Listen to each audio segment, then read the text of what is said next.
If you love Baltimore sports, you'll love WNST.net.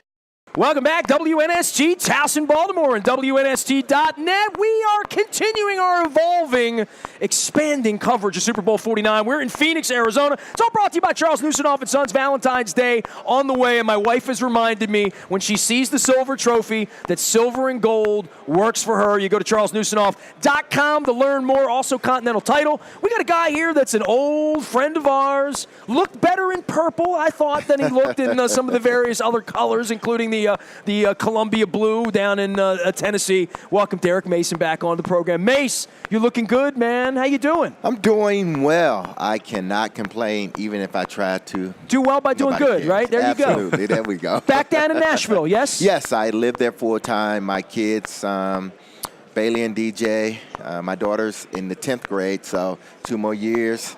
She will be and then off you're to off college. to Florida. And I got to wait on my son. He's in the 7th grade. So once he leaves, then I am in a small house off the beach somewhere. Yeah. On the beach, off the water. But not in Baltimore.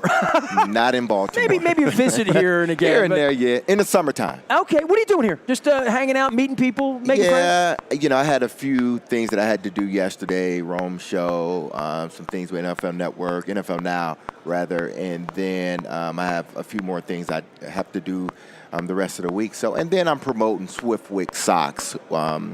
That I'm a part of. What's that? For the last year.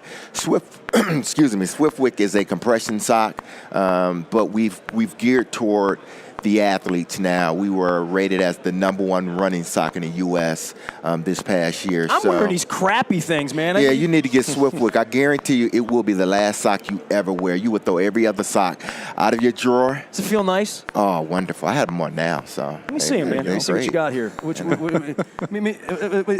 that feels nice. Yeah, that's kind of silky. Great. Yeah, all right. So these keep you cool. You don't get all... Keep it cool, blister-free, sweat-free, no friction on the feet. Can't have that when you're a wide receiver, man. Absolutely, and I wore them every day when I was in Baltimore. I even got threatened with fines. What's the fable where the thorn in the foot, that the lion with the foot, right? Isn't thorn that in the paw? Thorn in the paw, right? Yeah, you can't have that when you're a wide receiver. Oh right? no, not at all. I mean, even it's your socks and it's your shoes. If your socks and shoes are not right, your game is not right. I don't care who you are. Right on. You missed the game? No, I don't. No, okay. Not at all. I hear a lot of guys say they miss it. You don't miss Monday mornings, right? That's always the relationships Sure. that I had with the guys, that I do miss. But the game, the physical part about it, I do not miss.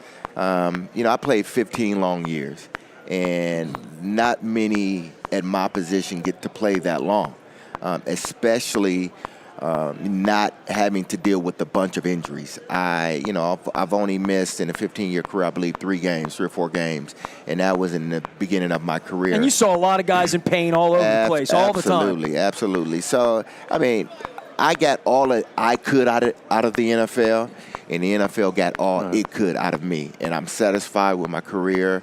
I did want to win the Super Bowl, but everyone can't win it. I had an opportunity to go. So tough to watch guys, the Ravens 2 years ago win. Were you in New Orleans? No, I wasn't in New Orleans. It wasn't tough to see them that year. The previous year, when they played New England, that was tough because I wasn't that far removed from the team. It hadn't been a full year since I had been on that team, and that was the tough part about it. Watching that team, I was happy for everybody, Ed, Ray, Joe, those guys. But it was just tough to see a team that you put a lot into, and then the next following year, the year you leave, they are in a position to go to the Super Bowl, and they were a field goal kick away from going to the Super Bowl. That was tough, but I am happy that they ultimately came back and won one the next following year. As a wide receiver, when Lee Evans drops the ball, gets it knocked out of his hands, I mean, you got to feel for him. I mean, forever probably. I mean, he's a bit of a punchline in Baltimore and Billy Cundiff and whatever. But I mean, that was I think we were all satiated because the next year they won, right? I mean, we came back.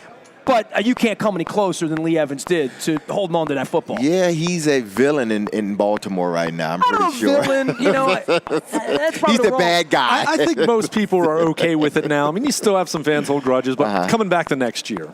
Yeah, they had if they hadn't won the next following year, I don't think he would have been able to fly into Baltimore, over Baltimore, or around Baltimore. So. Well, was it difficult watching the Ravens this year, more so in the sense of what they went through, the Ray Rice situation, just the guys that you played with in that locker room, the entire football world, really the country was, kind of the Ravens were under siege as far as the fallout, and just was it tough watching the guys have to go through that? Yeah, it was, and it wasn't just the Ray Rice situation. They had a bunch of guys just getting in trouble in the offseason, and I know that's something that Ozzie and Dick and those guys never envisioned. When they bring guys in, whether it be free agent or draft pick, they bring them in for a reason because they're high character guys, they're Raven type guys.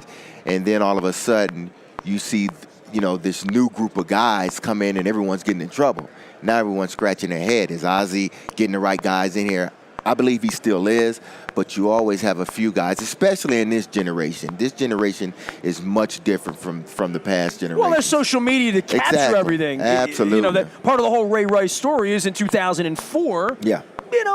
That might have blown over. Not to say that it should have, but it probably would have. Absolutely. And in 2014, nothing blows over anymore. Oh, no. Everything is caught on camera, whether it be, you're walking down the street, there's a camera everywhere. There was a camera in Gillette Stadium with the guy with the footballs going into the can, coming out 90 seconds later. He went in there for 90 seconds.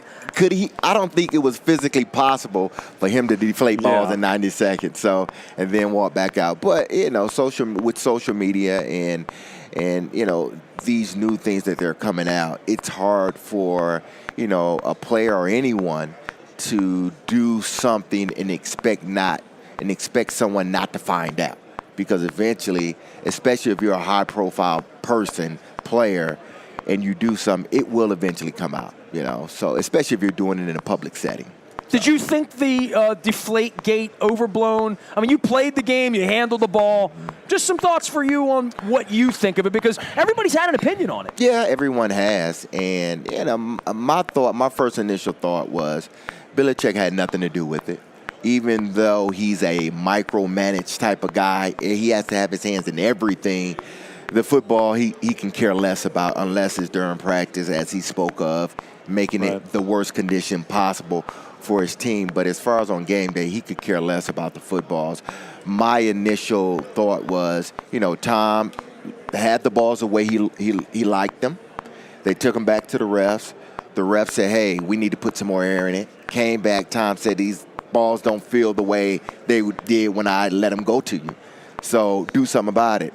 Guy let a little air out, took it outside, more air deflated from the ball, and that put them in a position where, the ball was under deflated. But there's studies out to say now, and I guess New England did this study where if you pump the ball up in a certain temperature, you take it outside 30 degrees, it automatically deflates. So, I mean, who knows? Who knows? Absolutely. Well, I mean, you played a long time with McNair and Bowl. A lot of guys threw footballs to you.